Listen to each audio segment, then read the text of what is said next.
Hello, everyone, and welcome back. We have made it to artifact number 7 of module number 4. And our goal today is to explore the artists that I call the Big Four. They are Georges Seurat, Paul Cézanne, Paul Gauguin, and Vincent van Gogh. And together, these four artists make up the post-impressionists. To my mind, there are fewer artists that are more important than this collection, all working in Paris, more or less at about the same time. And despite their relative meager success during their own lifetimes, in the decades and century to follow, most art historians have acknowledged these art makers as amongst the most important of the last 150 years. And as I'll show you in a little while, it's easy to argue without these four artists. Modern art today looks very different than what it does. This is the foundation upon what modern art will later be. In a lot of ways, these art makers had very similar goals in that they wanted to create something new. Cézanne, at the end of the century, had a really great quote, and I like it. He said, I wanted to make of Impressionism something solid and enduring, like the art in museums. And what this quote seems to suggest, I think, is that he did not think that Impressionism was solid and enduring and like the art in museums. I'm going to put words in his mouth, but I think he thought that Impressionism was kind of like cotton candy. You know, if you have a big bag of cotton candy in front of you, it looks big, it looks fluffy, it looks profound, and you know that it's going to taste sugary sweet. But if you just dunk that thing in a glass of water, it dissolves to nothing.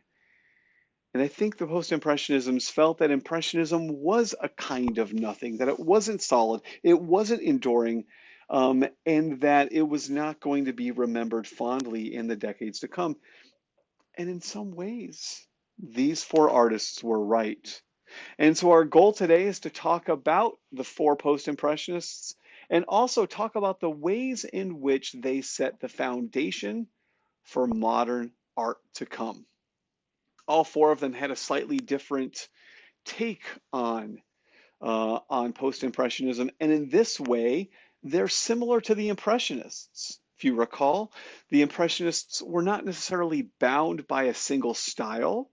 They were bound by having exhibited together.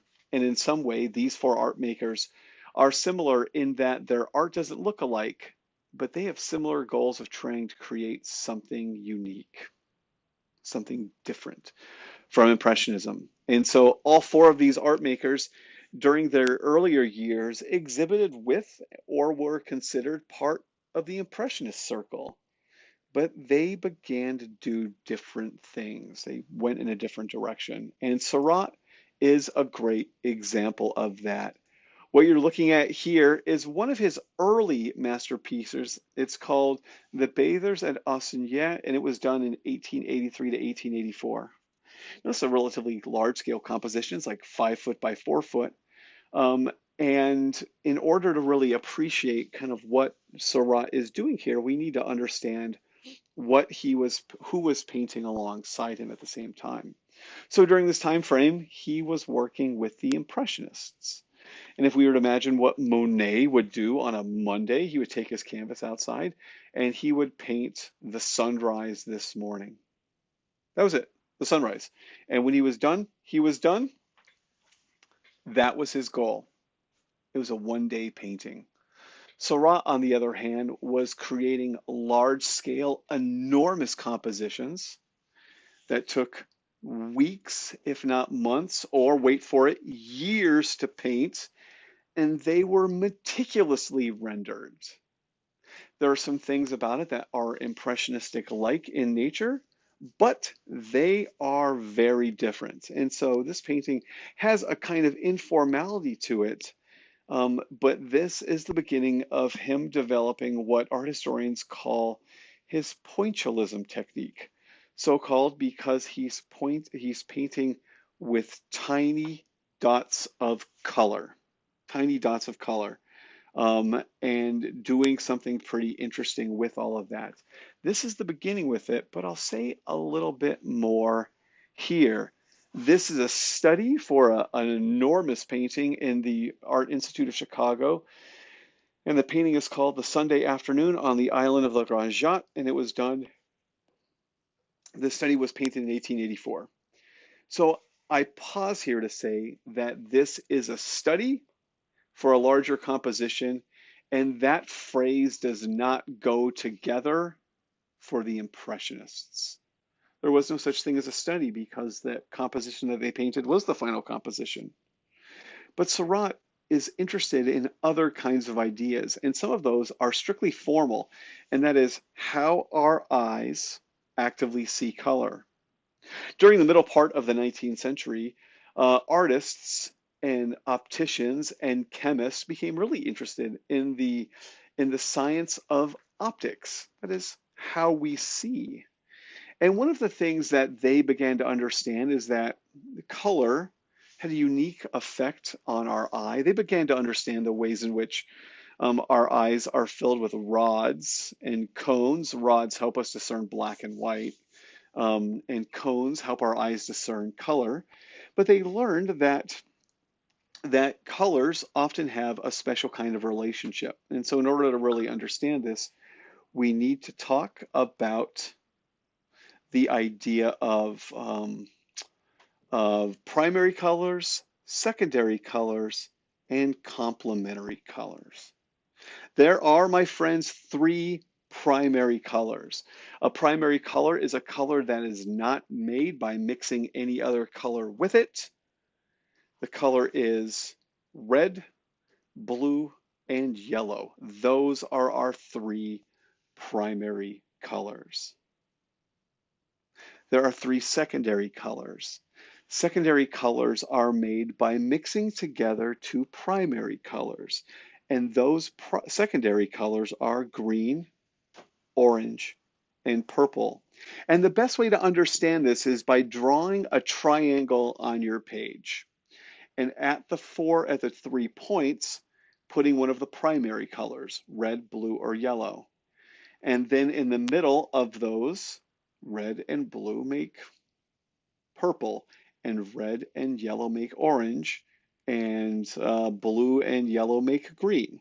So if you have a triangle with the primary colors at the corners and you have the secondary colors sort of in the middle, well, now if you draw a line from one of the points to the line opposite, in geometry you call this an altitude, right? If you draw from a point to the side opposite, that color relationship, those are called complementary colors. And I'm not smart enough to remember how to do this, so I actually have to do it on my piece of paper here. So red, blue, yellow, orange, purple, green. So red and green are a complementary pair. Blue and orange are a complementary pair, and yellow and red, blue, yellow, yellow and purple are a complementary pair. So we have primary colors, secondary colors, and complementary colors. And one of the things that opticians began to notice is that if you take I'm just going to make up a number system now, forgive me. If you take a stage 4 blue and put it next to a stage 4 orange, both that blue and that orange seem to have a greater sense of vibrancy about them, right? That the relationship between complementary colors is that they seem to enhance the saturation and vibrancy of the color. Well, good golly, now you've told an artist something interesting, because now they've got another sort of Nerf bullet in their toolbox of art making fun. They also began to notice something else, and that if you wanted to make orange, you surely could mix red and yellow together and get orange. But you could also take orange or make orange by putting dots of red and yellow together. Up close, it would look like dots of red and yellow, but from a distance, the orange would seemingly melt together in your eye. And artists, led by Seurat, began to do really interesting stuff with this. And you can see the beginning of it here in the study for the Sunday afternoon on the island of the Grand Jatte. And this is the large scale composition. Now, when I tell you, friends, that this thing is a big painting, I mean it's big. It's, oh golly, it's probably 12 foot by 8 foot. I mean, it's the size of my first apartment. It's an enormous painting. This was the size that no impressionist ever would have dreamt of. I mean, not even with 3 cups of coffee or 3 pots of coffee could have Monet have made a painting this big on a single day. The subject matter, however, is remarkably impressionistic. I mean, what do we have? The middle class out at leisure on a happy springtime day. And not only the middle class, we have all kinds of people sort of melding here. I mean, look at this sort of scene right here, right? We've got an upper class guy. He's got a walking stick, a top hat. He's wearing a suit. This guy over here is wearing a sleeveless shirt, then and now, kind of a clothing designator of the less than wealthy. He's wearing a short brimmed hat. He's smoking a pipe. Pipes were almost always considered the kind of thing that the less well-to-do smoked. The wealthy men smoked cigars. The less than wealthy people smoked pipes. I'll tell you a true story. Like when I was in grad school, I smoked cigars, but a good cigar is like $8. I mean, that's like an hour and a half and the $8 is gone. But for $12, you can buy a tin of pipe tobacco. And even if you smoke your pipe every day, that's going to last you weeks. And so pipes were considered lower class. Over here, we have a woman standing with the most amazing bustle you've ever seen, with an umbrella, wearing a hat and a flower, inexplicably a monkey on a leash and a dog. Over here, a woman and what looks to be her older daughter kneeling. Over here, a woman with an umbrella walking with a younger girl. We have the riverbank here. We have boats on it. This is a happy, sunny day. But when we begin to look at details of this, and I've only brought in one for you today, but you'll certainly understand, we can see the ways in which Seurat is using complementary pairs together. Again, blue and orange work together as complementary pairs. And what you see here is the light grass, the dark grass, and look at the ways in which blue and orange all work together here. This is all through here. That is throughout this composition.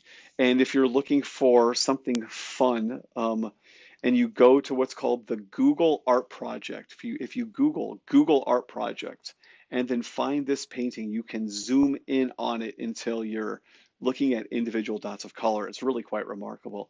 And when doing that, you can really understand the ways in which Seurat is completely playing with color in a very deliberate and intentional kind of way. This is his masterpiece. And again, he worked on it for about 19 months. 19 months. I'm going to pause here to let you ponder that and think about how many depictions of haystacks Monet could have done during that exact same time. He would have done dozens, hundreds. This painting here called The Sideshow gives you an idea of two things. One, how misleading slides can be, like they're not always accurate renderings of a painting. And so here you can see this figure here and blown up just to the right there. This is a little more accurate. This is a little warmer, but you can see the ways in which the color works through this man's face. This idea was called pointillism. Pointillism, and it certainly became the kind of thing that made Seurat's fame. Now, sadly, Seurat died while still a young man, and the reason for that, he had tuberculosis, which isn't very good for him.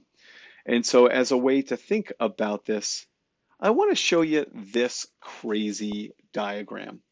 This was a diagram made by the first director of the Museum of Modern Art in New York. His name was Alfred Barr. And this was a crazy kind of flow chart of the development of modernism. And I'm going to call your attention to the uppermost panel here. And what I want to show you is up here, you have Seurat, and it says Neo-Impressionism, and you can see arrows coming out of it here. See, one arrow goes to Cubism. That's an artistic style that we usually frame around 1907. Over here is the Fauves, which is an artistic period that we usually talk about around 1905. The Salon d'Automne is 1905. And this one kind of comes around here to Futurism, and they say 1910. I would put it maybe a couple years earlier, 1908. But Seurat at the top of this shows us the arrows that lead out of the artistic style that he is most well known for. Seurat really is one of the gigantic voices during the end of the 19th century.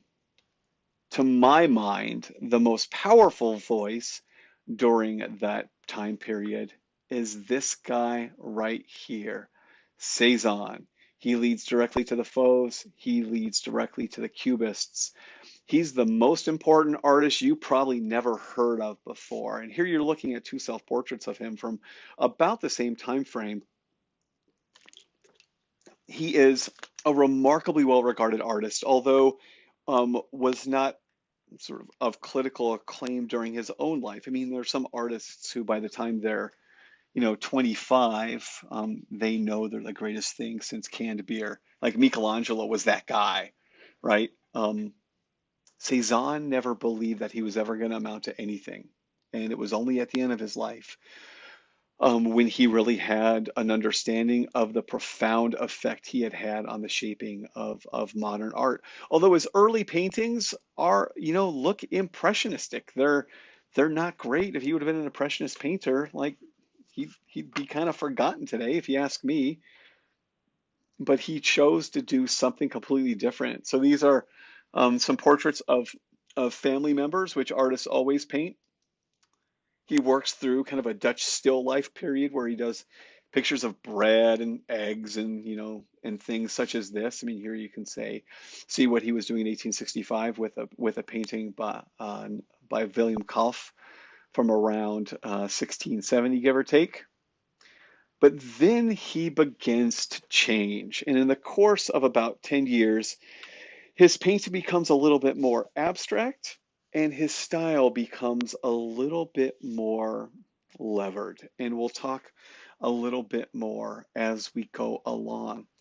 This still life from around 1880, lovingly called apples, peaches, pears, and grapes, is traditional in some kind of ways, despite the kind of flatness of it.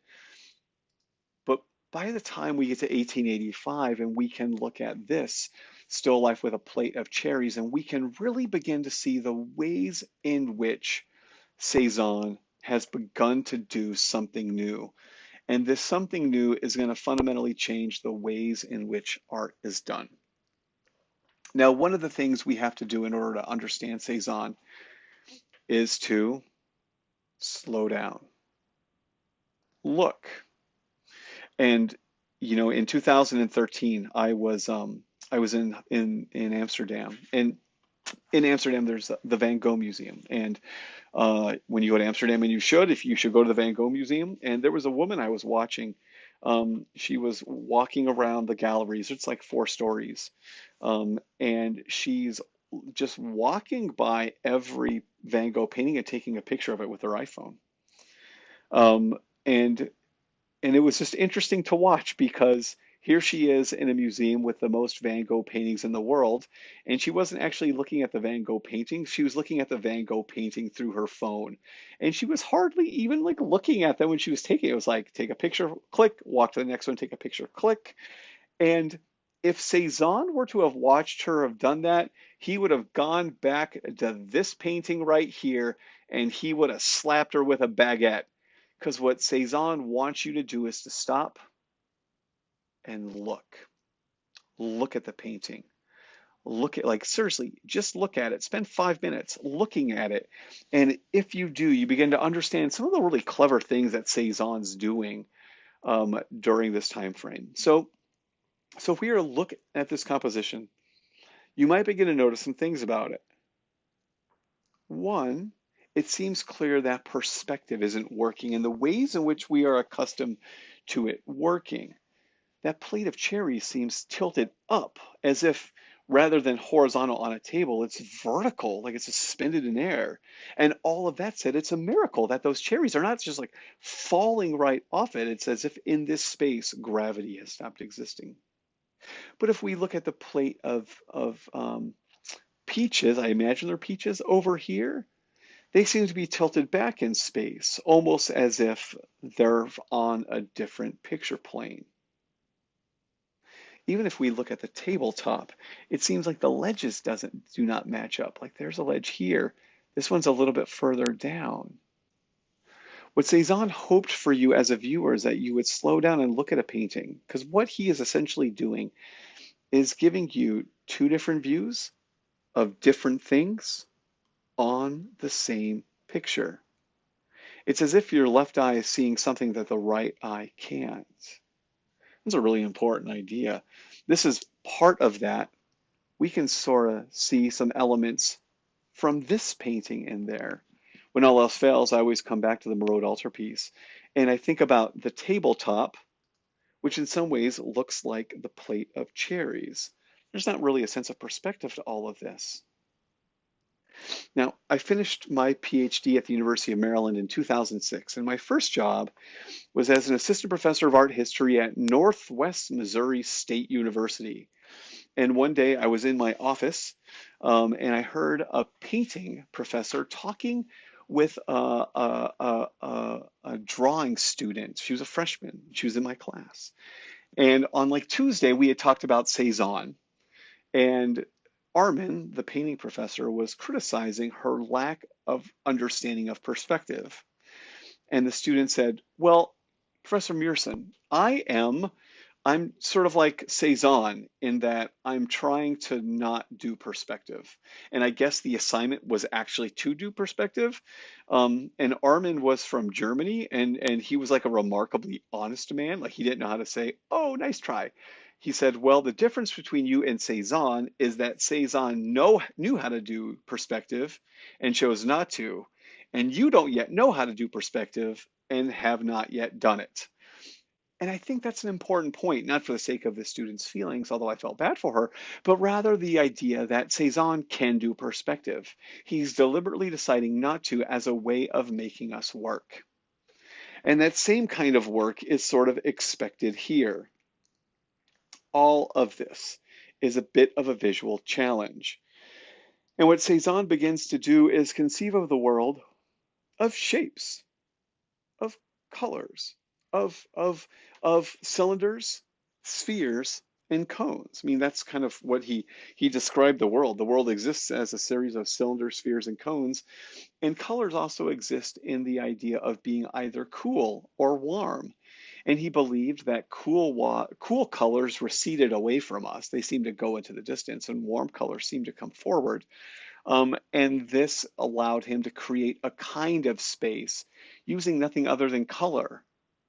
Before we used to use line, but he creates perspective using color. And that's a really, really interesting idea. And so if we look at, say, like these apples here, you can see the ways in which he is like rather than a paintbrush, it almost looks like he's using a palette knife and he loads the color on that knife. And it's not really like a knife, it's kind of like a putty knife, right? Like you load color on the edge of it and you kind of scrape or pull it downward, creating these horizontal or vertical paths of color that help create the sense of roundness and volume. We can see it here in the apples. We can see it to some extent here on that bottle. And if you think about this composition, even something like the ledge, right? If this is the table here, that's a straight line. That straight line exists through space. It should be here. So maybe it's just a weird table, but what he was having us do is see this eye with one eye and this with another. I mentioned to you that there was a sense of use of color to make things either recede or advance towards us. And like Monet, who is interested in the idea of the same object over and over again, Cézanne is interested in that same idea, and what you're looking at here is a mountain near his near his hometown, and it was called Mount Saint-Victoire. And when looking at this, you can see the attempts of creating like volume and depth and line through the use of warm and cool colors. The importance of Cézanne involves not only in the art makers who are going to take what he did and do it a step further, but also for the ways in which he is pushing away the need, like formally pushing away the need to worry about perspectival space. It's a really important idea within the development of late 19th century arts. Even someone like Degas, right, was using floorboards as a way of constructing a kind of perspectival system. Cézanne has no interest. So if Seurat was tiny points of color and Cézanne was breaking down space, then it was Paul Gauguin who began to use non-representational colors. And so this is a self-portrait of his from around 1889. Um, and so let's think about this composition, and then we'll get into some of his more famous works and some of the people who influenced him. But we can think about this in an interesting kind of way, right? We have this yellow kind of flat color here. I know it's a little bit darker here and a little brighter over here, but it's largely flat. This red certainly is, right? We have this sort of apples. We have this yellow sort of disc, kind of like a halo. Apples, this blue thing, kind of like a snake. So we get to snake, evil, Garden of Eden, apples, the tree of knowledge, halo, holiness. And if we think about the colors at play here, I mentioned to you the idea of complementary colors, and red and green are complementary colors. And think about the ways in which this red has this green here. We will see that come back to us again and again. Now, Gauguin was a good artist. I don't mean to suggest to you otherwise, but he was also a good thief because he took some of the ideas done by this artist, Emile Bernard, and began to just do them a little bit better. So Emile Bernard was a late 19th century French painter. This is a self-portrait of his from 1885. And around this time frame, he begins to develop a technique that art historians now call cloisonnism. And it comes from a medieval art practice of, um, of what's called cloisonism, which is literally kind of like stained glass windows with using like colored beads with an outline. So I'll give you a great example of this. This is a purse cover from the Sutton Hoo burial. It's dated around 625. Um, and and all of this color here has got this gold armature or outline and then kind of flat color. You know, behind me in my office, I have a picture of Yoda that I colored when I was in second grade. And I'm not an artistic inclined person. What I'm not now, nor was I in second grade. But my method for coloring Yoda involved taking the green crayon and outlining all of the lines with dark green and then coloring everything the same color of green. And that's kind of what cloisonism is. It's using dark outlines and then flat color. And so Emile Bernard is doing that no later than 1886. And here you can see it, women in a field. Here you can see it a little bit later. So it's like dark outline, flat color. It's sort of like if you ever watch a Looney Tunes cartoon, it's kind of how they did like cartoons in the 40s, right? It was red or green or yellow, but it wasn't like green and periwinkle blue and, raspberry red. It was like 5 different colors. Gauguin begins to do that, but he does so in a slightly different way. And this painting, done in 1888, is called Vision After the Sermon. Sometimes it's called Wrestling with the Angel. And if we were to think about this composition, we have to look at it and really wrap our mind around it because at first it's kind of confusing. We have this brown thing here that seems to jut diagonally through the composition. There's green things around it, and our best guess is that's a tree trunk and then branches from leaves. That tree bisects a red field. Red, red, there's a moo cow, and here's that angel wrestling this person here, seemingly. And then around the composition, we have a variety of mostly women, but some men who are standing, some of them looking on, some of their heads down in prayer, some of them gesturing in a thoughtful way. And it's as if they are watching this scene. Now, we have a specific art historical name for this. It's called symbolism. Symbolism.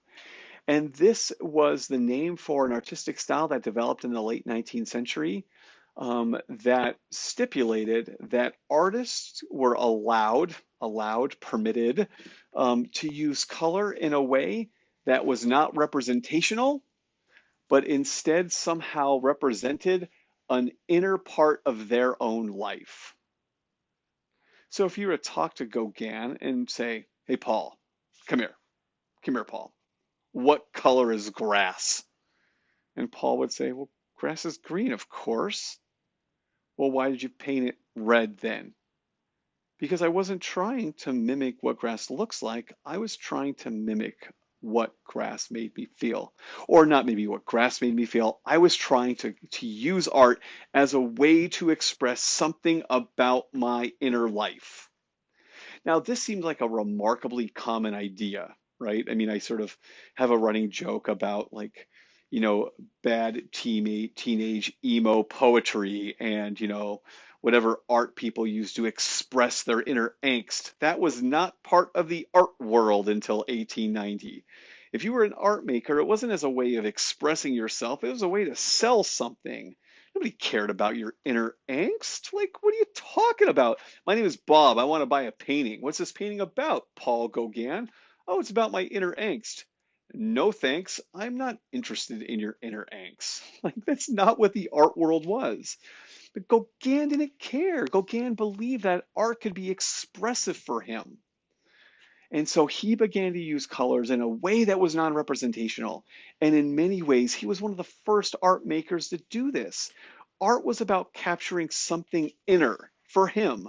And whether or not you got it as a viewer didn't matter. Now, it helps that Gauguin did not need to rely on his art making to make a living. Like, he's a well-to-do person. Like, he was like independently wealthy, and so as a result, didn't need to make paintings for money. Although he sold paintings and made money. Um, but here's some of the comments that people reacted against. Right? This is a great quote. Anyone who sees a sky green and fields blue ought to be sterilized. Now, the person who said this, I bet you've all heard of before. Anyone who sees and paints the sky green and feels blue ought to be sterilized. I'll let you think about it. We'll come back. So this painting, Vision After the Sermon, and this one here, The Yellow Christ, illustrate something that Gauguin was interested in. First of all, like Bernard, he's in the northern part of France, in the coast of Brittany, and surrounded by people who live a very simple, religiously pure life. I lived in Iowa for a decade, and there were many Amish people and Mennonites who lived in the area. And they also lived kind of a simple religious life. They wore traditional clothing. They had embraced or they had rejected all kinds of technology from the horseless carriage to the zipper. And they still wear very, traditional, like religious attire. And that's what's happening here in these Gauguin paintings. Gauguin is living amongst these people and he's having a kind of religious moment and he's using color as a way to speak to all of that. So back to this. The person who said it was actually an art maker early in his life, wanted to be an artist, went to art school, eventually failed out, went into the army, got out of the army, got drunk one night, got into a fight, got thrown in jail, Adolf Hitler. One of the strongest haters of modern art there was Adolf Hitler. and part of it involves the ways in which he was a strict rejecter of this idea of symbolism. Cézanne eventually meets a person in the northern part of France. His name is Vincent van Gogh. And Van Gogh is of poor health and eventually leaves the northern part of France to go to Arles, because Arles is in the south of France, and Arles has better weather. Trust me on this. And so Gauguin eventually joins him there. And this is a painting that Gauguin does at a night cafe. Van Gogh does a very similar scene. So we'll come back to the Van Gogh in just a little while. Our big three so far: Seurat, points of color; Cézanne, breaking down space; Gauguin, non-representational use of color. Van Gogh takes a little bit all three of them and combines them in a different kind of way. One might claim that Van Gogh's most enduring contribution to Western art was the way in which he used line. Although it wasn't always all this so, and art makers certainly change and developed and adapt. And what you're looking at here is a self-portrait from 1886, and I think we could agree that there's a kind of Seurat quality to this. It's not surprising. He was looking at Seurat, like in Seurat, tried the dot of the poles of pure color business for a while. But it took him a while to get here. And so I wanted to show you some early Van Gogh paintings just because we really can't appreciate where Van Gogh goes. Haha, I like that, Van Gogh goes, until we know where Van Gogh has been. And so wanted to show you a couple of early works. One kind of an ink and wash drawing on the left-hand side, and then an early painting from 1885 called The Potato Eaters. Van Gogh is Dutch, and he's got a really interesting life. During his youth, he's born in Holland. He studies in Belgium. He goes to Paris. He goes to London. He eventually returns back to Holland, and for a while he trains to be a lay minister. He wants to be a priest, and not like an ordained priest, but he wants to go out and minister to people. He's intensely religious, but he doesn't really have the people skills. But this painting is from the early part of his life where he's been working with these groups of people in the Dutch kind of like coal mines. These are very poor people, and they're eating potatoes. Potatoes, the most humble of foods, right? You can boil potatoes. You don't have to cook them in very much. They're starchy, so they have a great amount of caloric intake to them. They might not be vitamin rich, but they're certainly very fortifying. And so on one side of this, they're eating potatoes. And although it might not be evident, but you know what they're drinking here? The pot and cups with a dark liquid. They're drinking coffee. Now, I say this as someone who was in graduate school until I was 29, 30, and never made a lot of money in graduate school. Coffee is a marvelous substance. Coffee is great. Coffee will help you be alert at 3 in the morning if you drink it, at 12 in the morning. But and caffeine has a couple of wonderful side effects, one of which is it's a remarkable appetite suppressant. And so here we have these people who clearly have very little, right? This is a very meager, economically deprived family, and their dinner is potatoes and coffee. And I think one of the really interesting parts of this composition is the way in which Van Gogh uses light. And in some ways, it reminds me of the kind of light he would have seen with Tintoreto's Last Supper. There's a kind of holy or spiritual light present here that I think Van Gogh is trying to reference. I mentioned to you in this self-portrait from 1886, we can see the ways in which he's trying to pull some of Seurat's ideas through in them. And so Van Gogh has a kind of Seurat period, and I think that's pretty evident in this work as well.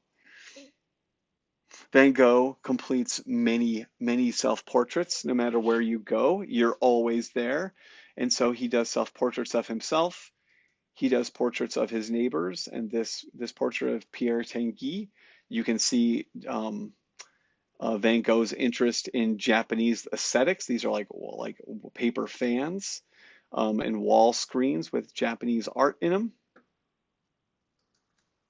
Van Gogh's self-portraits are a kind of chronicle of his happiness or not happiness in life, as the case may be. So here from both from 1888. This is an interesting one on the right-hand side. It's almost like Dutch in quality. The image on the right-hand side, or the left-hand side, I beg your pardon, shows him in front of a kind of a screen with a Japanese print back there. Van Gogh at one point did, in fact, cut off his ear and tried to mail it to a woman. This does not woo women as much as you think it will. But these, perhaps, are Van Gogh's two most famous compositions: the Starry Night on 1889 and the Night Cafe from the year before. And so it's in these compositions that we can really begin to appreciate the ways in which Van Gogh is using line in an as expressive of a way that Gauguin was using color. So let's think about this for a second. And as a way to think about this, we're going to talk about Starry Night first. I'm going to tell you a story from my first year as a college professor. A student was talking about this painting in one of her art reviews, and she said, you know, I asked her, I was like, what's a painting that you particularly like or have been impacted by? And she said, well, I love Van Gogh's Starry Nights. I was like, awesome. Tell me why you do. Like what do you take away from that painting? And she said, well, you know, when I look at that painting, I'm filled with a kind of peace and happiness, a sense of calm and joyfulness. And I'm listening to this and I said, oh gosh, that's interesting. Okay, do you know where Van Gogh painted that? And she said, no, I do. I do. Yes, Van Gogh painted that in Arles. I said, Cara, you are correct. Van Gogh painted this in Arles. Do you know why he went to Arles? And she said, no. I was like, well, Van Gogh was in the north with Gauguin. He wasn't well, and he thought the warm sea air from Arles would like do him well. So he packed up and he moved to Arles, where it's just, you know, it's on the Mediterranean. It's sunny and warm, like it smells of, you know, salt water. Hooray. She said, oh. I was like, do you know where he was when he painted this composition? And she said, no. I said, where in Arles? She's like, I don't. I was like, he was in an insane asylum. I showed you a little while ago. I think this one. It's amazing what people will do to you when you cut off your ear and try to give it to a woman. And so Van Gogh had cut off his ear and given it to um, a prostitute that he had become fancied with. That worried her. It worried his friends, including Gauguin, who was there. And Van Gogh was committed to an insane asylum. And he painted this composition while there. This sort of dark mass here is the cypress trees. There's the moon, and these, I assume, are stars or planets of some ilk or another. And it looks like this kind of sort of like movement here is the Milky Way. Another good painting on the Google Art Project is this. You can sort of like zoom in and really understand the texture and the thickness with which Van Gogh is painting.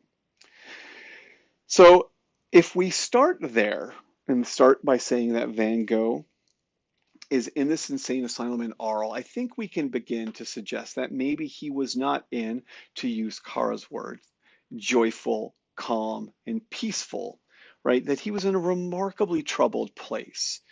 And this does not look like the nighttime sky, does it? I mean, I'll ask you this. Let's say you walk out tonight and this is the sky that you see. What are you going to do? Because here's what I'm going to do. I'm going to run inside.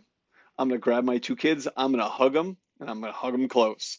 I'm going to find my wife, and we're going to hide under the bed because I think the end of the world is coming. This is not the nighttime sky that Van Gogh saw. This is the nighttime sky as Van Gogh felt. And it's kind of a crazy feeling, isn't it? The town of Arles is down beneath it. You can see the steeple of the church and buildings and whatnot. But this is Van Gogh using line in an expressive way. And that expressive quality is one of the things that's going to carry Van Gogh on forever. The Night Cafe is similar in a lot of ways. And like many of the artists from this quarter of the 19th century, there's a drastic lack of attention to things like perspective. Like if you put the marble here, you get the idea the marbles are going to roll down.